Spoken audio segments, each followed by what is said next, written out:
भजन में प्रतीति का अभाव हो जाएगा यदि आप केवल क्रिया कर रहे हैं। मैं आपको पग पग पर निवेदन करता चलूंगा कि जीवन में सत्संग क्यों आवश्यक है। सत्संग आपको जगाता रहता है, सत्संग आपको बार बार उद्बोधन कराता रहेगा। मन फिर सोएगा, सत्संग फिर जगा देगा। इसीलिए चांडिल्य अपने भक्ति सूत्र में कहते हैं, जैसे धान कूटा जाता है ना, कब तक? जब तक धान एक और नहीं हो जाए और भूसा एक और नहीं हो जाए। ऐसे क्या है, मन में भी, आपके मेरे भीतर में भी क्या है, माया भी है और मायापति भी है। आपके भीतर ही माया भी है और मायापति भी हैं, और दोनों एक से कैसे हो गए? जैसे दही में छाछ और माखन दोनों मिले रहते हैं। मंथन किए तो फिर छाछ एक और हो गई और माखन एक और हो गया। और एक बार यदि भ्रम का निवारण हो गया फिर आपको चिंता नहीं है। तो एक बार यदि सत्संग रूपी मंथन की कृपा से आपको विचार की शक्ति अगर प्राप्त हो गई फिर आपको चिंता नहीं। सत्संग की कृपा से विवेक जग गया फिर आपको चिंता नहीं। लेकिन देखने की बात यह कि आपके जीवन में सत्संग के लिए कुछ प्रयास भी है कि नहीं, कुछ परिश्रम भी आप करते हैं कि नहीं, या सारा परिश्रम संसार के लिए किए चले जा रहे हैं।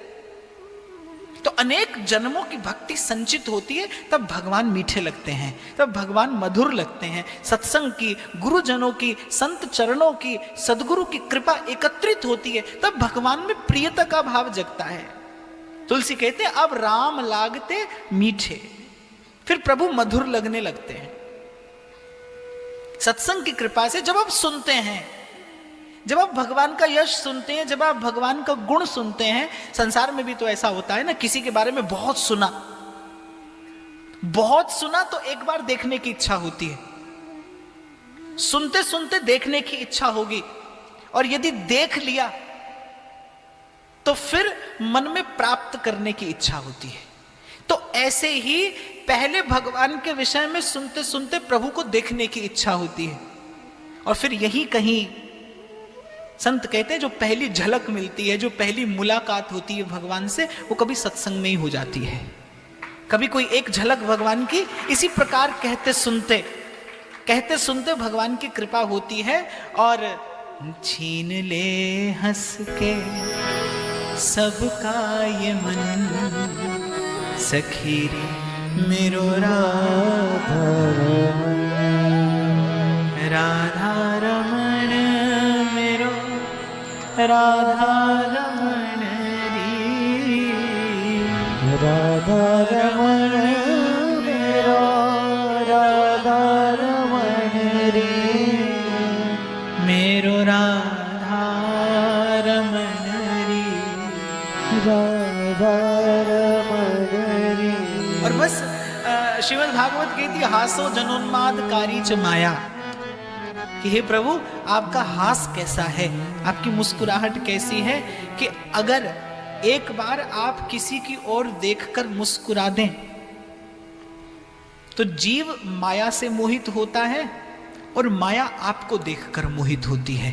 तो एक बार यदि आप किसी की ओर देखकर मुस्कुरा दें तो उसके हृदय की, उसके उर अंतर में जो माया है उसका सदा सदा के लिए बाध हो जाता है। और मैं तो प्राय करके कहता ही हूं कि प्यारे मेरे लिए तो हर कदम पे सवाल हैं, पर तेरी बस एक नजर का सवाल है। तो जो प्रथम जो परिचय है भगवान से वो ऐसे ही सत्संग में होता है। तो सुनते सुनते देखने की इच्छा होती है, और यदि सत्संग की कृपा से एक झलक की प्रसाद मिल जाए फिर मन में प्राप्त करने की इच्छा होती है। और जब प्राप्त करने की इच्छा होती है, आप विचार करिए, संसार में आपने आज तक जितना प्रयास किया संसार को पाने का, उसके मूल में संसार को प्राप्त करने की इच्छा ही तो थी। इच्छा होती है तो आप अपनी सामर्थ्य से अधिक जाकर परिश्रम करते हैं। संसार की इच्छा ही तो संसार के लिए परिश्रम कराती है। तो प्रथम चरण है ये प्रथम चरण है। सुनते सुनते देखने की इच्छा होगी, और फिर यदि उनकी कृपा से एक झलक मिल गई फिर प्राप्त करने की इच्छा होगी, और यदि प्राप्त करने की इच्छा आपको प्राप्त हो गई तो समझिए आपने मानव जीवन का सबसे श्रेष्ठ पुरुषार्थ कर लिया। ये उत्कट पुरुषार्थ है। जन्म जन्म का सोया मनवा,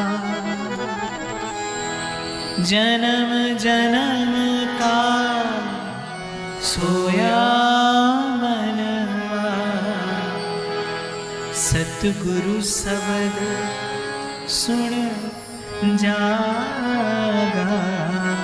और एक बार इच्छा हुई प्राप्त करने की, फिर कोई कछु कहे मन लागा, कोई कछु कहे ऐसी प्रीत लगी मोहन स्यों,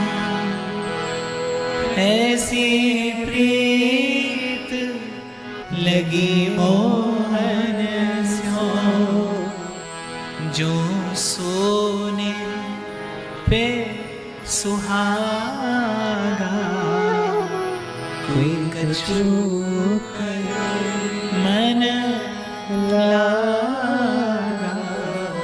और बड़ी बड़ी मधुर बात मीरा जी कहती हैं, मीरा के प्रभु गिरिधर नागर, भाग हमारा जागा, कोई कछु कहे। तो किसी ने पूछा भाग्य जगह क्या मिला, क्या गिरधर मिले? गिरधर नहीं मिले, पर गिरधर से मिलन की लाग लग गई। कोई कछु कहे मन लागा, मोहे लागी लगन गुरु चरणन की। और जैसे ही लगन लगी, अब भव सागर सब सूख गया है और फिक्र नहीं मोहे तरनन की, जब लागी लगन गुरु चरणन।